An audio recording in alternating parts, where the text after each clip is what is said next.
Pearson Sharp.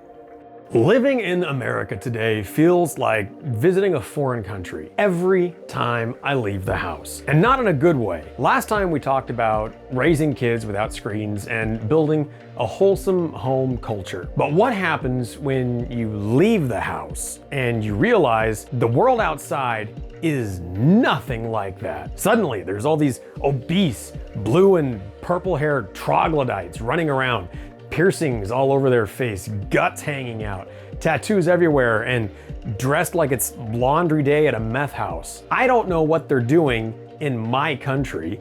I don't understand the things they're talking about. They're looking at me and my family like we're the weirdos. You turn on the TV and the shows promoted by Netflix and Hulu and Prime are just atrocious. I'm sure you know exactly what I'm talking about. The music today is less like music and more like what you'd expect if you gave chickens a microphone and then started dropping rocks on a drum set. Although, to be honest, I would probably rather listen to that. My point is, the America I grew up with and the America I believe in seems like a long forgotten memory these days.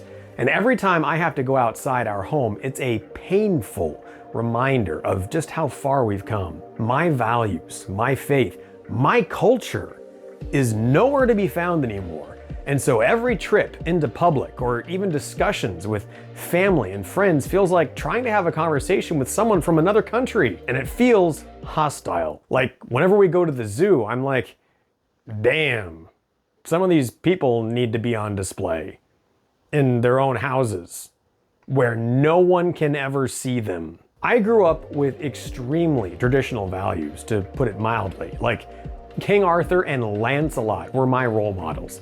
That's not a joke. When I was 3, I named my first dog Cromwell.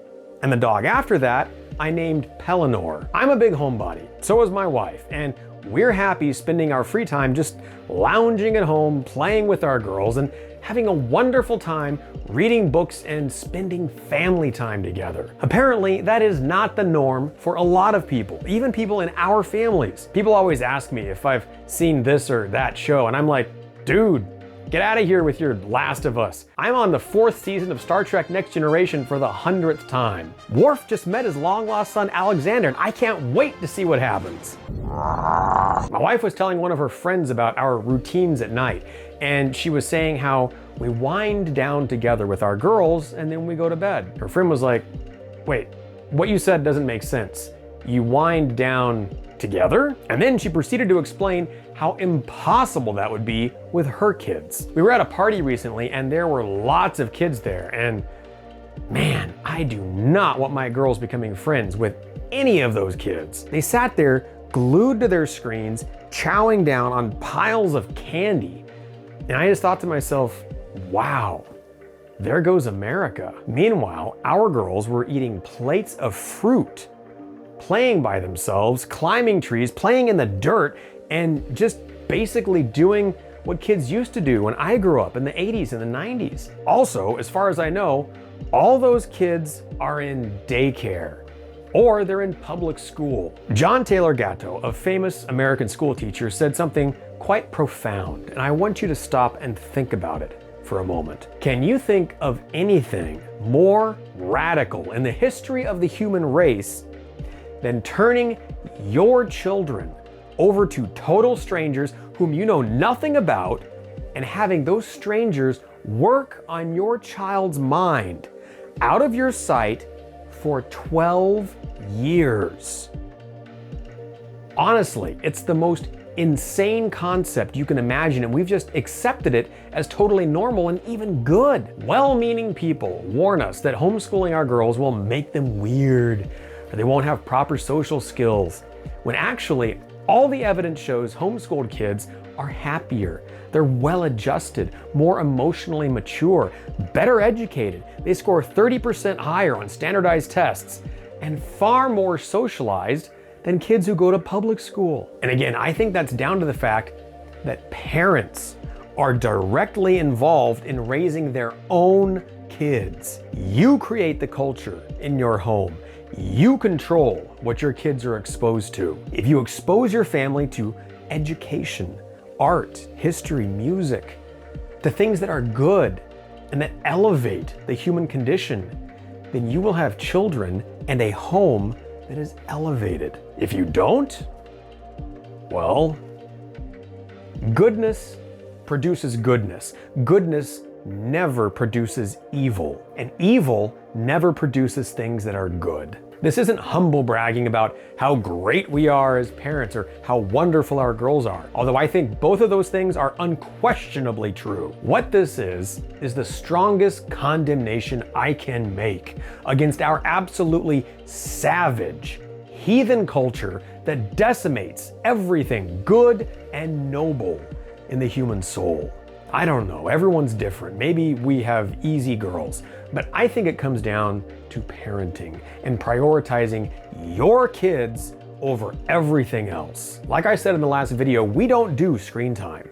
On a rare occasion, we'll all sit down together and watch maybe 15 to 20 minutes of old Winnie the Pooh classic movies from the 70s, or some other wholesome cartoon that's at least 50 years old. And I think that's valuable and instills good morals and teaches good lessons and also develops an appreciation for quality art and animation and music and, well, culture.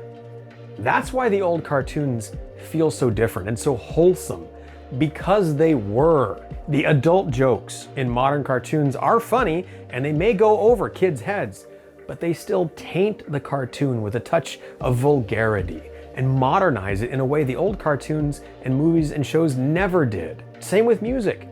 We play classical music in our house, specifically Mozart, as often as we can, along with old school jazz and Celtic music, which is my favorite. My girls are half Lebanese, so I also make a point to play lots of traditional Lebanese music. Feiruz is a staple, but there are lots of other great singers from Lebanon. But you can see my point. We are intentionally cultivating the culture of our household with things of value. We aren't mindlessly consuming whatever modern society pumps out because it's the current trend or it's fashionable or popular. Popularity is the worst metric to judge what you should be following. It almost never stands the test of time, and with good reason. It's usually garbage. So don't follow the trends. Whether you have kids or not, look for culture that is timeless. Music, art, books, literature, ideas that have stood the test of time and proven true. Some things you can believe in. Classical literature. Hemingway and Tolkien will never go out of style. And if they do, you're following the wrong style. Classical music. It's survived for hundreds of years for a reason. No one will ever remember Taylor Swift. No one will ever forget Beethoven. Classical beliefs, values, and religion. Cultural Marxism is fleeting. Christ will always be king. Don't settle for what pop culture gives you. Create your own pop culture in your house. The American home is the backbone of our society. If we can fix our homes, we can fix our country.